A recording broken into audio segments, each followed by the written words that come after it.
শুনছেন সানডে গল্প ভাণ্ডার নিবেদিত সুনীল গঙ্গোপাধ্যায় রচিত আকাশ মাটি অরণ্যের নতুন গল্প সেই মানুষটির উত্তাপ। গল্প পাঠে পার্থ পাল চৌধুরী। এইখানে এসে প্রথম বসেছিল মনোরঞ্জন। এক জলচৌকিতে মেঝেতে ছিল আলপনা আঁকা। জামাই আসবে বলে এই ঘরখানাই বানানো হয়েছিল নতুন। সব কিছুতেই নতুন নতুন গন্ধ। জলচৌকিটা নেই, ঠিক সেই জায়গায় দাঁড়িয়ে আছে বাসনা। ঘোর দুপুর, থান কাপড় পরা বাসনের মুখখানিতে স্বপ্ন মাখা। ঘরে আর এখন কেউ নেই। বাসনা অনেকক্ষণ ধরে একই জায়গায় দাঁড়িয়ে আছে, সম্পূর্ণ চুপচাপ। কিন্তু তাকে দেবী প্রতিমার মতন দেখাচ্ছে এই কথা বলা যাবে না, কারণ বাসনা সেরকম একটা কিছু দেখতে ভালো নয়। নাকটা বোচার দিকেই, মুখখানা গোলগাল, আর 1 ইঞ্চি লম্বা হলে হয়তো ওকে বেটে বলা যেত না। তবু এই 22 বছর বয়সে বাসনা কোনোদিন এমন স্তব্ধ স্থিরভাবে এতক্ষণ কোথাও দাঁড়িয়ে থাকেনি। সেই জন্য তাকে একটু অন্যরকম দেখাচ্ছে ঠিকই। বাসনার কল্পনায় এখন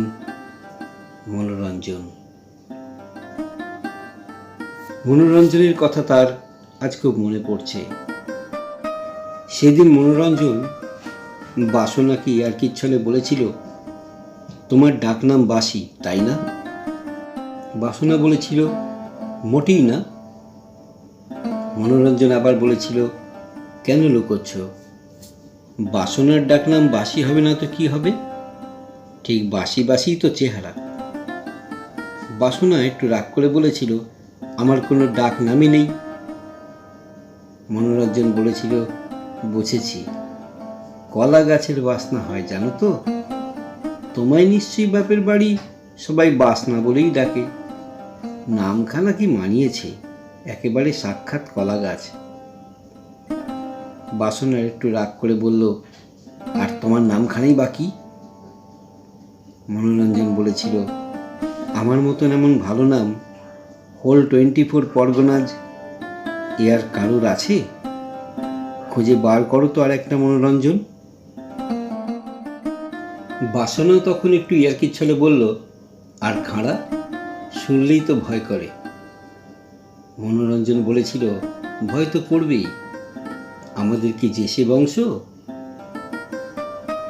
বাসনা বলেছিল, তোমাদের বংশের আগেকার লোকেরা ডাকাত ছিল, তাই না? মনোরঞ্জন বলেছিল, ডাকাত? আমার ঠাকুরদার বাবা ছিল কর্ণগড়ের রাজার সেনাপতি। মিদনাপুরে এখনো আছে কর্ণগড়। বীরের যা যোগ্য কাজ, লহ খড়গ বাদ হয়ে বিশ্বাসঘাতকে। প্রতিঘাতিনী সতীপালা দেখনি? সেই খড়গ থেকেই খাঁড়া। বাসনা হি হি করে হাসতে লাগলো। তারপর বলল, সেনাপতি? তরোয়াল কোথায়? মনোরঞ্জন বলেছিল, আমার ঠাকুরদা মেদিনীপুর থেকে চলে এসেছিল এই বাদায়। অনেক জমি জায়গা ছিল আমাদের, নদীতে সব খেয়ে নিয়েছে। আমার ঠাকুরদাকে দেখলে ডাকাতরাও ভয় কাঁপত। সত্যি সত্যি তরোয়াল ছিল আমাদের বাড়িতে। শুনেছি সেটাও গেছে নদীর পেটে। বাসনা শুনে বলেছিল, আমরাও মেদিনীপুর থেকে এসেছি।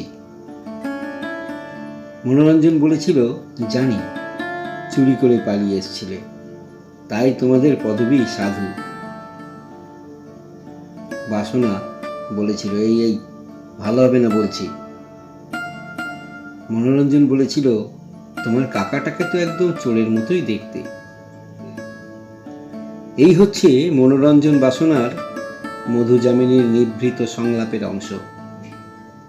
প্রতিটি শব্দ মনে আছে বাসনার। লোকটা খুব রাগাতে ভালোবাসত, আর যাত্রাপালার কত কথা সে মুখস্থ বলতে পারত পটাপট। বিয়ের পর মাত্র একবারই সস্ত্রীক শ্বশুর বাড়িতে এসেছিল মনোরঞ্জন। 3টে রাত কাটিয়ে গেছে এই ঘরে। শ্বশুর জামাই সম্পর্ক প্রথম থেকেই একটু চির ধরা ছিল। মনোরঞ্জনের ধারণা তাকে যথেষ্ট খাতির করা হয় না। সে বেলে মাছ খায় না জেনেও তাকে বেলে মাছের ঝোল খেতে দেওয়া হয়েছিল। বেলে, গুলে, নেদোস এইসব কাদা খাওয়া মাছ মনোরঞ্জন একদম পছন্দ করে না। বাসনা তো জানত, সে কেন তার বাপ মাকে বলে দেয়নি? এরা সবাই মাছের দেশের লোক। নতুন জামাইকে খাসির মাংস খাওয়াতে পারেনি একদিন? ব্যাপারটা হচ্ছে এই, মনোরঞ্জনদের তুলনায় বাসনার বাবা কাকার অবস্থাটা বেশ কিছুটা ভালো। শ্রীনাথের 12 বিঘে খাস জমি, তাছাড়া কিছু খুচরো ব্যবসাপত্রও আছে। নাজনেখালির তুলনায় মামুদপুর অনেক বর্ধিষ্ণু এলাকা। কিছু দোকানপাট আছে, দিনে 2বার লঞ্চ আসে, তাছাড়া আসে ব্যাংকের লঞ্চ। সুতরাং মনোরঞ্জনের মতন গোয়ার গোবিন্দ এবং গরিব পাত্রের তুলনায় আরও কিছুটা অবস্থা সম্পন্ন ঘরের ভালো ছেলের সঙ্গে বাসনার বিয়ে হতেই পারত। কিন্তু ওই যে বলে না, কপালের লেখা। বাসনার বিয়ে দিতে হলো তো খুব তাড়াহুড়ো করে। শ্রীনাথ সাধুর বরাবরের গোঁ, মেদিনীপুরের লোক ছাড়া অন্য কোনো ঘরে মেয়ে বিয়ে দেবে না। এদিকে ফটিক নামে এক বাঙাল ছোড়া বাসনার পেছনে লাগলো। সে ছোড়াটা একেবারে হাড় হারামজাদা। এমন ভালো মেয়ে বাসনা, তার কানে ওই ফটিক এমনই ফুসমন্তর দিয়েছিল যে তাতেই বাসনার মাথা খারাপ হয়ে গেল। ওই ফটকের সঙ্গে বাসনা রওনা দিয়েছিল হাসনাবাদের দিকে। ভাগ্যিস পথে নিতাইচাঁদের হাতে ধরা পড়ে যায়। নেজাটেল লঞ্চ ঘাটায় নিতাইচাঁদ দাঁড়িয়ে দাঁড়িয়ে এক মহাজনের সঙ্গে হিসাবপত্র করছিল। হঠাৎ চোখ তুলে দেখল লঞ্চের খোলে বসে আছে বাসনা। প্রথমে নিতাইচাঁদ নিজের চোখকেই বিশ্বাস করতে পারেনি। বোকা বোকা লাজুক মেয়ে বাসনা, কোনোদিন একলা বাড়ির বাইরে পা দেয়নি। সে কিনা লঞ্চে, সঙ্গে কে আছে? তক্তা তুলে নিয়ে লঞ্চ তখন সবেমাত্র জেটি ছেড়েছে। নিতাইচাঁদ চেঁচিয়ে উঠেছিল, ওরে থামা, ওরে থামা থামা, ও সালেম ভাই, লঞ্চ ভিড়ো না আবার। বাড়িতে এনে বাসনাকে আগা 5 তলা পেটানো হয়েছিল। তার মুখ থেকে জানাও গিয়েছিল ফুসলাইকারীর নাম। কিন্তু ফটিককে তো কিছু বলা যায় না, তাহলেই সব জানাজানি হয়ে যাবে যে। তখন 7 তাড়াতাড়ি মেয়ের বিয়ে না দিলে চলে না। মেদিনীপুরের ভালো ছেলে ঠিক তক্ষুনি আর পাওয়া গেল না। 2-4 জন উপযুক্ত পাত্র ছিল, গরজ বুঝে বেশি দরাহাকে। শেষ পর্যন্ত শ্রীনাথের শালা ওই নজনেখালির মনোরঞ্জনের সন্ধান আনল, আর হুট করে বিয়েও হয়ে গেল।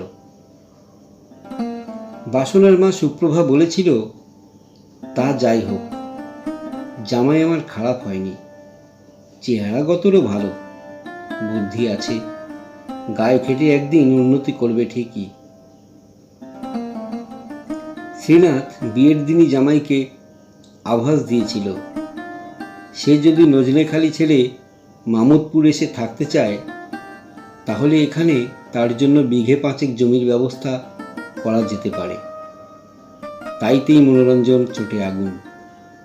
সে বছরের অর্ধেক সময় অপরের জমিতে জন খাটে বটে, কিন্তু সে কিছুটা লেখাপড়া শিখেছে।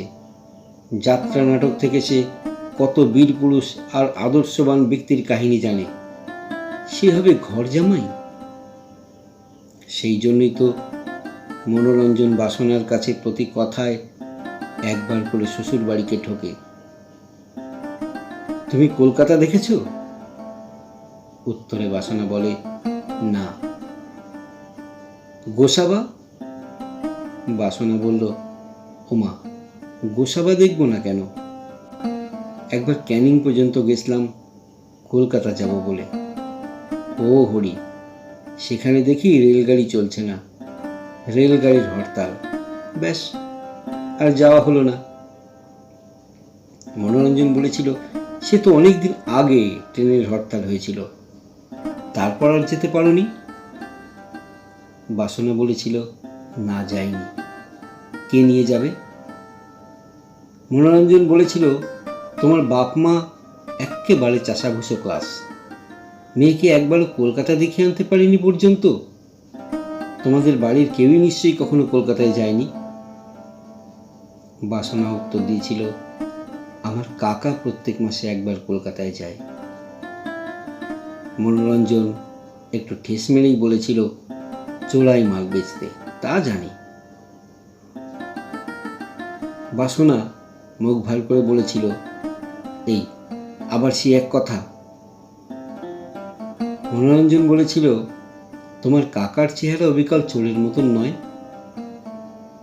মোটেও নয়, জবাব দিয়েছিল বাসনা। মনোরঞ্জন আবার বলল, তোমার বড়দিদির যার সঙ্গে বিয়ে হয়েছে সেই খেয়াল নৌকা চালায় না? বাসনা উত্তরে বলেছিল, বড় জামাইবাবু, উনি তো স্কুল মাস্টার। ব্যঙ্গ করে মনোরঞ্জন বলেছিল, হে, খোলসেখালিতে স্কুল নেই, তার আবার মাস্টার। আমি খোলসেখালিতে যাইনি ভেবেছ? বাসনা বলেছিল, স্কুল তো পাশের গ্রামে, জামাইবাবু রোজ হেঁটে যাওয়া আসা করেন। মনোরঞ্জন বলেছিল, তাহলে তোমার জামাইবাবুর ছেলে ওখানে খেয়াল নৌকা চালায়। বাসনা বলেছিল, তা চালাতেই পারে, তাতে দোষের কি হয়েছে? মনোরঞ্জন বলল, না না, একদিন দেখছিলাম কিনা ছেলেটা মার খাচ্ছে, ইজারাদারের কাছে পয়সা জমা দেয়নি, চুরি করেছিল, চোরের বংশ। কালো হ্যাংলাপনা একটা ছেলে আছে না তোমার দিদির, খুব পিটুনি খেয়েছে। বাসনা একটু অবাক হয়ে বলল, সে মার খাচ্ছিল, তাও তুমি থামাতে যাওনি? হাসতে হাসতে মনোরঞ্জন বলেছিল, তখন কি জানি ওই ছেলের মাসির সঙ্গে আমার বিয়ে হবে? শুধু শুধু একটা চোরকে আমি বাঁচাতে যাব কেন? বাসনা বলেছিল, এ কি অদ্ভুত মানুষের বাবা। মনোরঞ্জন বলেছিল, হ্যাঁ, আমি দস্তুর মতন অদ্ভুত, সম্মুখেতে দেখিতেছি অদ্ভুত এক, নিরাকার নহে নহে উজ্জ্বল বসনে। কথার মাঝখানে বাসনা বলেছিল, এই একটা কথা বলবো? মনোরঞ্জন বলেছিল, কি? বাসনা আবার বলেছিল, আমায় একবার কলকাতায় নিয়ে যাবে? মনোরঞ্জন বলেছিল, খুব শখ না? বলো না, নিয়ে যাবে কিনা? বাসনা বলেছিল। তার উত্তরে মনোরঞ্জন বলেছিল, আচ্ছা, নিয়ে যাব। তোমার বাপ তোমায় কলকাতায় দেখায়নি, আমিই দেখাবো। শিয়ালদায় আমার এক বন্ধু থাকে, কলকাতায় আমার সব চেনা। জামাই বলে তো আর কোঁচা দুলিয়ে চুলে টেরি কেটে ফুল বাবুটি হয়ে বসে থাকবে না। চাষির ছেলে মনোরঞ্জনের সব শখও নেই। হ্যাঁ, প্রথম বউ নিয়ে শ্বশুরবাড়ি আসবার সময় সে মাল কোচা মারা ধুতির ওপর নীল রঙের শার্ট পরে এসেছিল বটে, পায়ে রবারের কাবুলি, কিন্তু আশাস্তক সে জুতো ও শার্ট খুলে রেখেছিল। মামুদপুরে ভালো বীজ ধান পাওয়া যায় শুনেছিল। সে একবার হাটখোলার দোকানগুলোর খোঁজ নিয়ে এলো, ফিরে এসে দেখলো ডাব পাড়ার তোড়জোড় চলছে। এটাই তার জন্য স্পেশাল খাতির। শ্রীনাথ আর নিতাই চাঁদ বাড়ি ভাগাভাগি করে নিয়েছে। শ্রীনাথের 5 ছেলে মেয়ের মধ্যে বাড়িতে আছে 2 ছেলে, বিউটি বিবাহিত, ছোটটির বয়স তখন 14। শ্রীনাথ একটু দুর্বল স্বভাবের বলে নিতাই চাঁদ এখনো সরদারি করে এ সংসারে।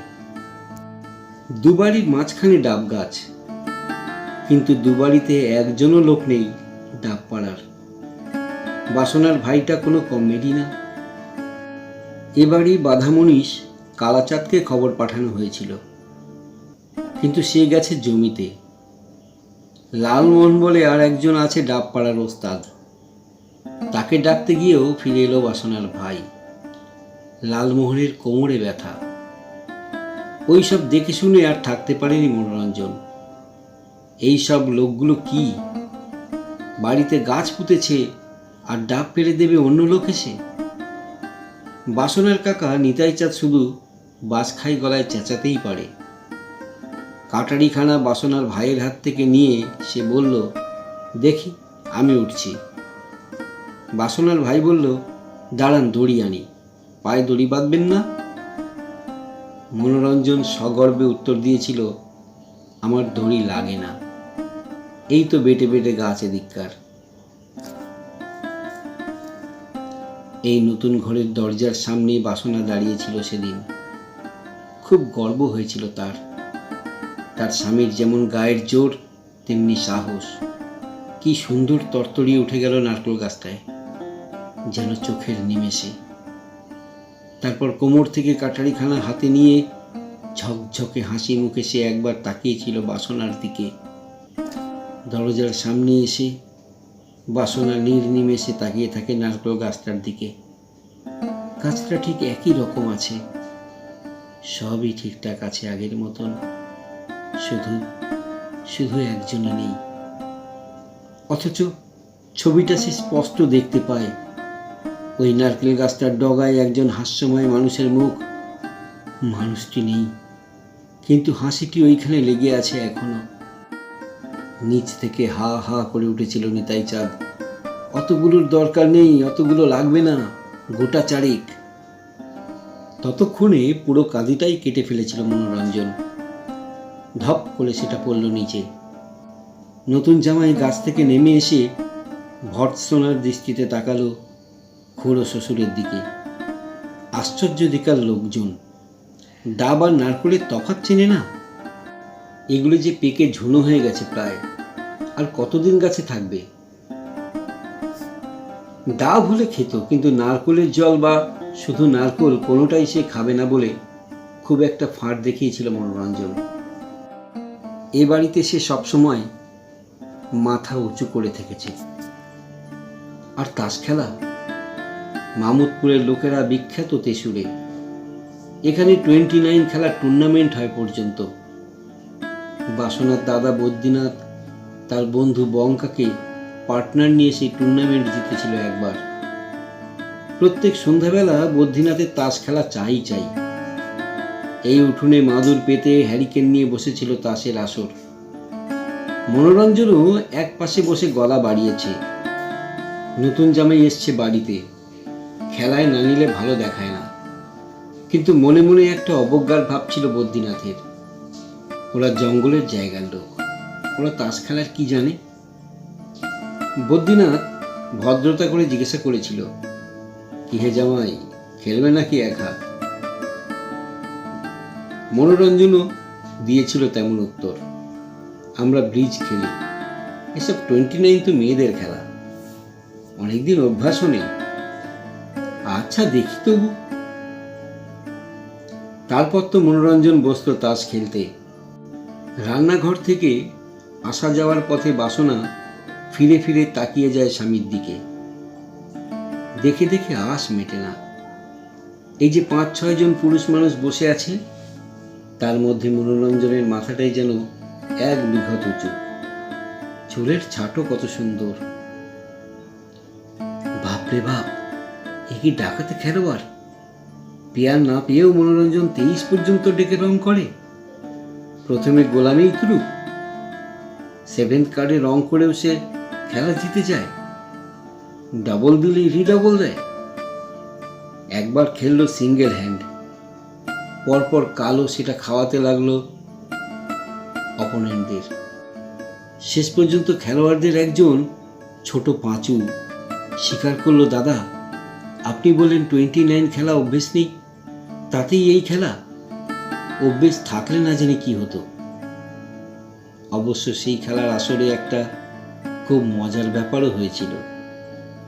তাস খেলায় গভীর মনোযোগ মনোরঞ্জনের।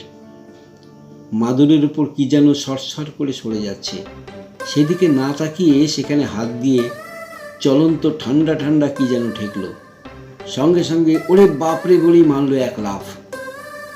সে একখানা লাফই বটে। বঙ্কার মাথা ডিঙিয়ে পড়ল অন্যদিকে। বসে বসে কোনো মানুষকে ওরকমভাবে লাফাতে এর আগে কেউ দেখেনি। সাপ সাপ! অন্য সবাই তখন হেসে একেবারে লুটোপুটি খাচ্ছে। বাড়ির বউঝিরাও দৌড়ে এসে মুখে আঁচল চাপা দিয়ে হাসতে শুরু করেছিল। হ্যাঁ, সাপ বটে, কিন্তু ওটা তো ঢ্যামনাটা। ওটা বাস্তু সাপ, যখন তখন আসে। বুড়ো হয়ে গেছে বেচারা, রেলগাড়ির মতন লম্বা। অত বড় শরীরটা নিচে নাড়াচাড়া করতে পারে না। ওকে দেখেই মনোরঞ্জনের এত ভয়। এত হাসি হাসতে লাগলো সবাই যে খেলাই ভেস্তে গেল। তারপর যাক, নতুন জামাইকে একবার অন্তত জব্দ করা গেছে। ছোট পাঁচু বলেছিল, দাদা বসে বসে ওরকমের একখানা লাভ দিয়ে দেখান তো। রাত্রে শুয়ে শুয়ে মনোরঞ্জন বলেছিল, তোমাদের এদিককার লোক তো ঢ্যামনা ছাড়ার কোনো সাপ দেখেনি। ওরা সাপের মর্ম কি বুঝবে। আমাদের অশ্বিনীকে যেবার কাটলো, বাসনা স্বামীর বুকে হাত বুলিয়ে দিয়ে বলেছিল, তুমি রাগ করো না গো, তুমি রাগ করো না। এবারের মধ্যে একমাত্র তুমি ভালো, আর সব কজন কেমন যেন বেয়ারা। কথাটা বলেছিল মনোরঞ্জন। সে কথার উত্তরেও বাসনা বলেছিল, তুমি রাগ করো না গো। এই সেই খাট। এবার ফিরে ওই খাটে আর শোয়নি বাসনা। পৌরশালী উত্তাপের অভাবে ওটা এখন কি দারুণ ঠান্ডা। যতবার মনোরঞ্জনের মুখখানা মনে পড়ে, ততবার বাসনার শরীরটা জ্বরের মতন ঝনঝনে গরম হয়ে যায়। মানুষটা নিজেও যেমন চনমনে, তেমনি অন্য কোনো কারুকে কখনো ঝিমিয়ে পড়তে দিত না। দুপুরে বাড়িতে বিশেষ কেউ নেই। বাসনার মা ঘুমোচ্ছে উঠোনের ওপাশে বড় ঘরটায়। নারকেল গাছের পাতায় সর সর সর সর শব্দ হতে লাগলো। জোর হাওয়া উঠেছে। কালো মেঘে থমথম করছে আকাশ। আজ বোধহয় ঝড় বৃষ্টি হবেই হবে। খাটের একটা পায়া ধরে সেখানে মাথা ঠেকিয়ে থাকে বাসনা। এত কান্না কেঁদেছে এই কদিন, তবু ফোড়ায় না। আবার চোখ ফেটে জল আসে। এত জল কোথায় জমা থাকে? যাদের চোখের জল খরচ হয় না, তাদের সেই জল কোথায় যায়? আর সবই ঠিকঠাক আছে, শুধু একটা মানুষ নেই।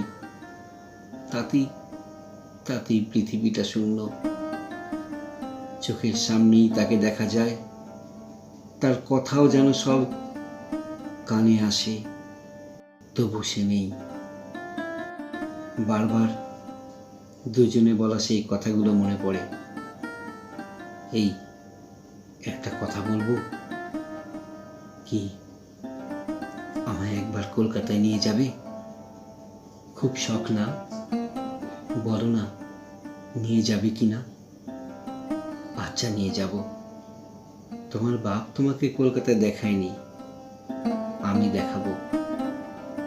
শিয়ালদায় আমার এক বন্ধু থাকে। কলকাতা আমার সব চেনা। কলকাতা আমার সব চেনা। শুনলেন সুনীল গঙ্গোপাধ্যায় রচিত আকাশ মাটি অরণ্যের নতুন গল্প, সেই মানুষটির উত্তাপ। গল্প পাঠে পার্থ পাল চৌধুরী। গল্পটি যদি আপনাদের ভালো লেগে থাকে, তাহলে অবশ্যই আপনাদের কাছে অনুরোধ করব, গল্পটি প্রচুর প্রচুর শেয়ার করবেন, লাইক করবেন এবং আপনাদের মূল্যবান মতামত অবশ্যই জানাবেন। প্লিজ জানাবেন। আর যারা এখনও চ্যানেলটি সাবস্ক্রাইব করেননি, তাদের কাছে অনুরোধ, আপনারা চ্যানেলটিকে সাবস্ক্রাইব করে আমাদের সহযোগিতা করুন। চ্যানেলটিকে এগিয়ে যেতে সাহায্য করুন। ধন্যবাদ।